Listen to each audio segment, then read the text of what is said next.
Hello and welcome to the Inspired Life Summit. This is the place to be to discover how to live, be, and experience an inspired life. I'm Krysti Turznik, motivational speaker, best-selling author, and life coach, helping people to discover more deeply who they truly are and create a life that speaks to their soul with meaning and value. The Inspired Life Summit will help you to take your life to the next level as leading experts and influencers share their key secrets for living an inspired life. Today, Sarah Wall is joining me. Sarah is the owner of Body, Mind, Spirit Coaching. As an avid traveler, she's also the co-founder of Yoga Vacations, facilitating international retreats for people to explore their inner worlds through yoga. Sarah resides on the board of a charity providing free education to children in India. Her book, Life Reboot, an inner wisdom guide to finding your passion and purpose, is her personal story of triumph over life's struggles and is inspiring others who are craving something more out of life. Welcome, Sarah. Hi, Krysti. Thank you for having me. Yes, absolutely. I'm so excited for our topic today. We're going to be talking about tuning into the wisdom of our body to experience a more joyful life. So, Sarah, what do you wish that people would know about that? How easy it is to do if you take a few minutes each day to really exercise what I call the intuition muscle. And it takes very little time. It doesn't cost any money. And we'll be talking a little bit more, I think, on how to do that more specifically a little bit later on. But in my own experience, practicing yoga and meditation for the last 20 years, it's just building up habits, and so they become part of your life and you don't even need to think about it anymore. Yeah, definitely automatic. And when that kicks in, they've really become a part of you, right? Yeah. For sure. So what do you consider then your area of expertise? Well, I do coaching, business coaching, and private one-on-one coaching. My focus is with entrepreneurs and business coaching. And it's really bridging my two worlds. I've been working in technology as a project manager for most of my career, which spans about as long as my career in yoga as well. So bringing mindfulness and wellness to the workplace is number one. And I do work occasionally one-on-one with individuals to work through personal challenges. Yeah, fantastic. Definitely, we all need that in the workplace. Sometimes we can feel overwhelmed. So do you have any tips or some secrets on daily routines that people can start to incorporate into their lives? For sure. Number one for me, and that I encourage everyone that I work with, is meditation. And meditation is a big topic, and there's so many different types and ways to approach it. So if someone is watching that's brand new and is wondering how to get started, rather than feeling more overwhelmed about, am I doing it right? Where do I go? How do I learn? The simplest way I find that people can start is to sit for 2 minutes in the morning when you get up. Hopefully you find a quiet space in your home. And, you can even set a timer if you're worried about sitting for too long, and just sit quietly. Have no expectations on what's going to happen, what you have to do, and practice that for a minimum of 1 week. Just see what happens. And then, of course, once you get comfortable, it might take a lot longer than 1 week. Everyone's experience is different. You could start to sit for a little bit longer. Yeah, that's fantastic. Yeah, and one of the big misconceptions is that I hear from so many students is meditation's not working. And there's an expectation that your thoughts need to stop when you sit. And it's just not the case. Really, it's becoming aware that you in this, your physical body are not made up entirely of your thoughts. And when you start to sit, the more and more over time, you'll notice that you have the choice over your thoughts and how your thoughts actually really do create your reality. So one of the benefits of meditation really is when you start to feel agitated or you're thinking it's not working, what I like to share is that is the point where it's starting to work, because you're noticing this interaction of yourself and your thoughts. Yeah, that's fantastic. So what do you suggest that someone does is when they start to experience more of the thoughts becoming more present, and they are feeling overwhelmed by what's going on. Maybe they're starting to think about their groceries that they have to do, or what's coming up for them in the day. How can they put those thoughts aside and allow themselves to just remain in that present moment? Well, I think practicing compassion for yourself, and even after myself doing this for so many years, the mind, we call it monkey mind. It's continuously wanting to focus on other things. So what am I having for lunch? I've got to do all these things today, or you're still thinking about that conversation you had last night with your partner. It's natural. Accept it and allow it, and then notice when your mind picks up on that topic and you start to really, plan your grocery list in detail. The trick is to catch yourself over and over again and come back. And a really handy tip is to focus on the breath. So the mind likes to focus on so many things. So when we give it something to focus on, whether it's breathing, for example, you can count for 1 up to 4, or maybe 3 as you inhale. Try to slow down your exhale as well, and count for the same amount of time. And keep reining your mind back into your breath. And when it goes off, as it will, just keep bringing it back. You might have to do it hundreds of times in a day.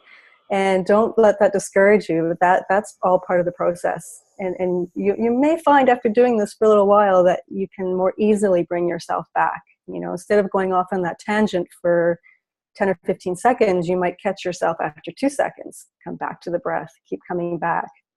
And not only with the breath, but sometimes people use mantra or a particular phrase that they repeat over and over again. Sometimes you could even repeat the word mentally, inhale and exhale to yourself. There's many, many different approaches, but starting out, I usually recommend the breath or a very simple mantra. Yeah, that's fantastic. Do you have a favorite mantra that you would like to use? I like So Hum. There's a really beautiful meditation, and you can, if you Google this, there's some really nice chants out there, but So Hum really means I am that. So it's a connection to the universe. It's saying that you're a part of everything that is greater than yourself. So I like to inhale for so and exhale for hum. Oh, that's beautiful. Definitely knowing that we are more than the physical body that we're in. It sounds like a really beautiful way to remind yourself of that. Yeah. Fantastic. So are there ways that we can tap into understanding the wisdom that our body is giving us, the cues that it's offering us throughout the day? Yes, our body is full of wisdom and full of cues that we're receiving possibly every moment of every day. However, because we're so, tend to get caught up in the busyness of our lives, whether it's work and family or even, with technology and our various devices, we're caught up in this sense of being busy, and we're not often listening to those cues. So when I say gut feeling, most people can connect to that when they have like maybe a feeling. It can go either way. If you're feeling a little bit nervous, you get that feeling in your belly. Sometimes when people are feeling really excited, they may feel more open in the chest and even feeling their heartbeat a little bit faster. So some of those cues people can identify with, pretty easily. Mm-hmm. So when you're going about your day, what I ask people is to start your morning with an inquiring mind. So set an intention. You need to ask maybe one question. What do I need to know today? Put the question out there, but don't actually go out looking for the answer.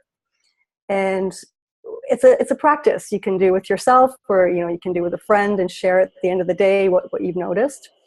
But notice how your body feels when you meet certain people on the street, or maybe you're in transit. Just notice, and be more observant. Put away the phone when you're taking the bus. What I like to do is just sit and watch people. And if someone gets on that's angry, I notice right away in my body I'm feeling a little bit tense. And if I notice someone else maybe sitting beside me and starts a conversation, and they're laughing, they're very jovial, I can feel that right away in my body. So I would recommend, just as you're going about your day-to-day life, start to pay attention to sensations as you're interacting with people. Yeah, that's such great advice. So can you speak then to the idea that some people feel like they are not actually hearing the information that their body is communicating, but they're making it up in their head. They're hearing what they want to hear. Yeah, the mind likes to play some tricks on us, and that's where the ego comes in. And the ego's not a bad thing. It is there to protect us. But the more we practice, as I mentioned, going about your day, but coming home and sitting with those feelings, whether it's in the morning or evening, and just reflecting on your day. And I believe the body doesn't lie. The body will know, but there is that interplay of the mind and the body. And the more you exercise, this muscle of the intuition, the more you start to, listen to your reactions for those little small events and interactions, the more you will start to trust when it comes to bigger decisions in life.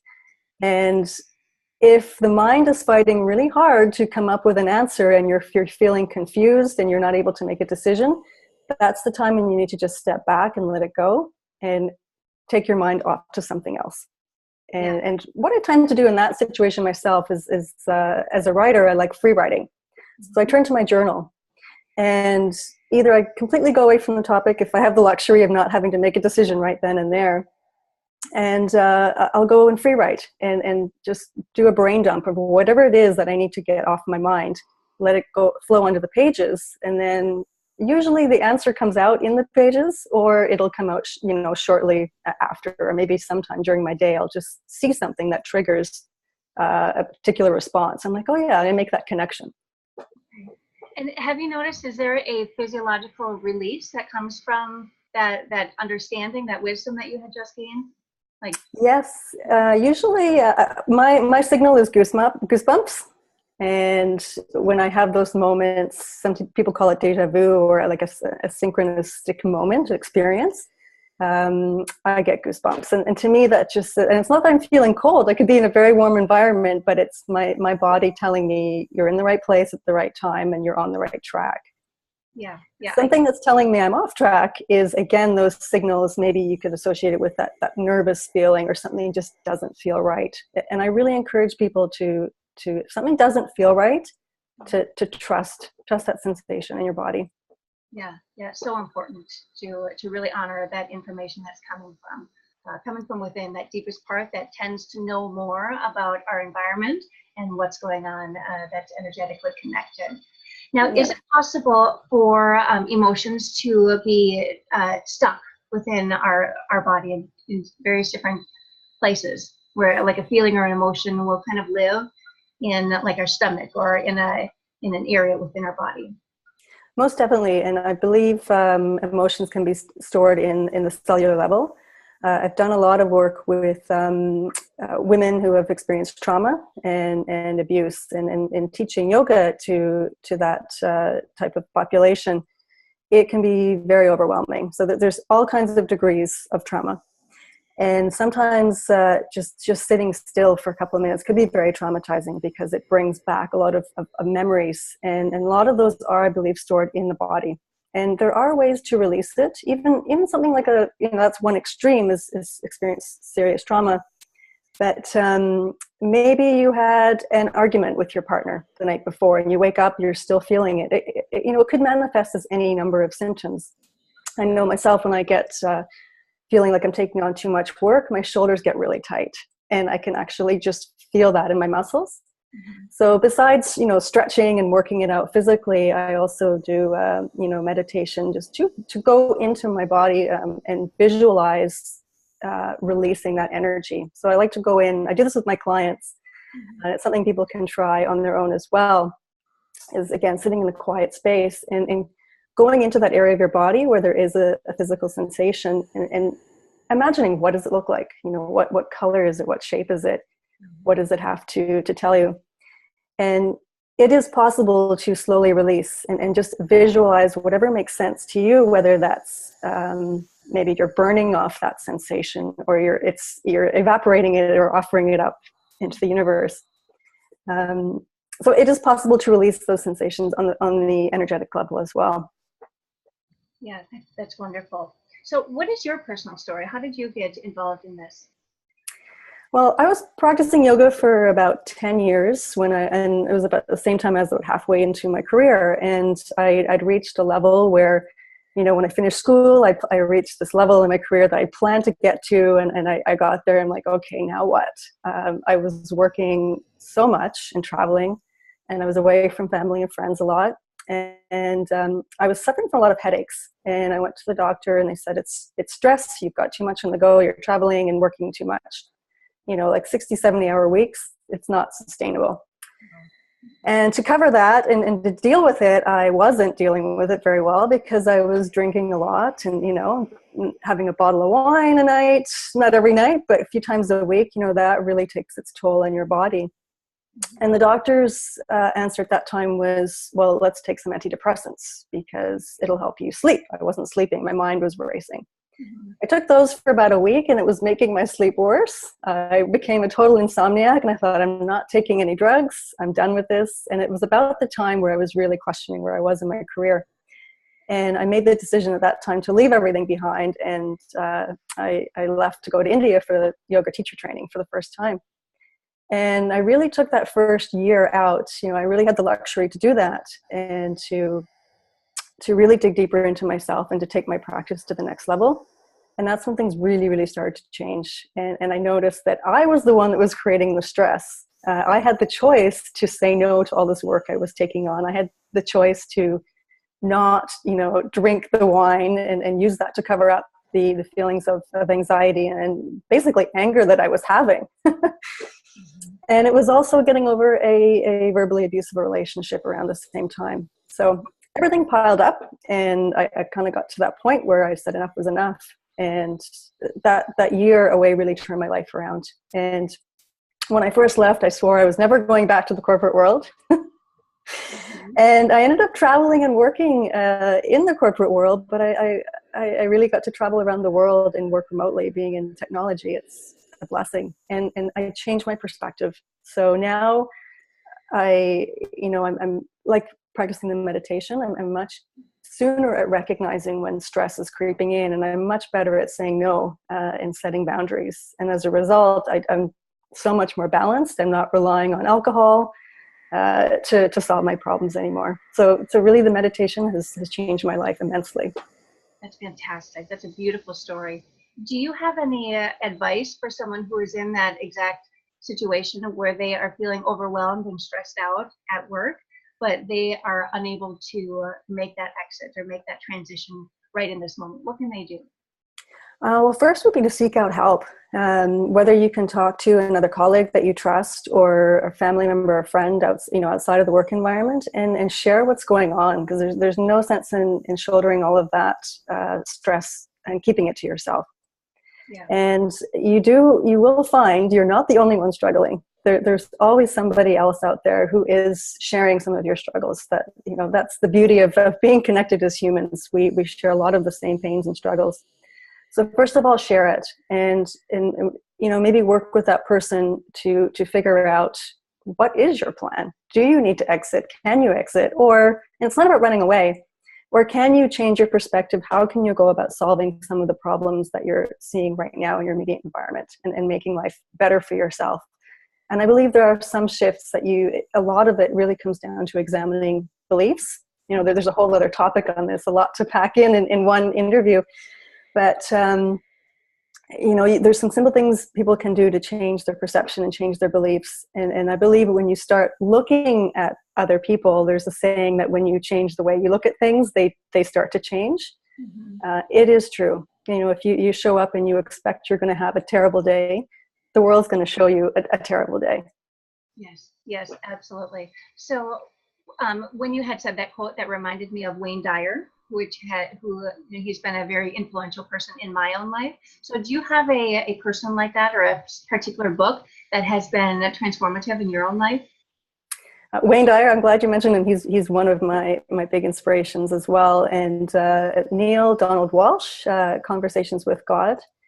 And also another book is Autobiography of a Yogi by Paramahansa Yogananda. And tells an incredible story of he was a yogi from India who brought yoga to the West, and some of the stories of just the miracles that he experienced in his life because of his connectedness to self and to the divine was, it's just, that gave me goosebumps right there just talking about him.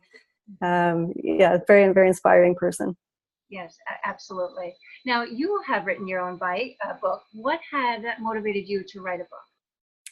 Well, I've been writing since I was a teenager in my journal, and I always had these little notes. One day I'll write a book. One day I will. And when I travel, I wrote a lot. I had over 20 journals because I would write almost daily, and it was just a lot of observing what was going on and observing what was going on in myself and around me in my travels. And about 2 years ago, this post popped up on Facebook because I was really thinking, okay, my one day is coming. I'm going to not wait till I'm retired to do this. And this post popped up for a free workshop, writer's workshop, and let's help you get started on writing your book. And I was like, okay, I'm going to go for it. And I started transcribing my journals. And when I started, I had about 300 pages, which was really just a brain dump that probably no one could really connect with other than me.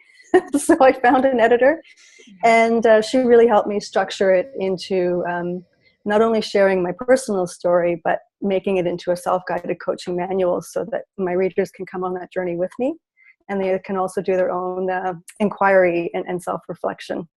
Oh, it sounds like a really beautiful personal story that you're sharing with everyone. So thank you for writing. Yeah, I'm really proud of it. And I'm actually going off next month to work on my second one. So I'm diving deeper into spirituality and connection with God and divine. And the working title is Guided by Love. So I'm really excited. I'm on this path now. And now that I've written that first one, and I'm getting really great feedback. It's helping people. And that's why I've done it. I wanted to reach at least one person. And next, I'm going to go for over 1 million. Beautiful goal. I love Why not? Yeah. Absolutely. My thought is if you have that calling within you, there's a reason for that, right? You're meant to live that. So just allow yourself that permission to do so.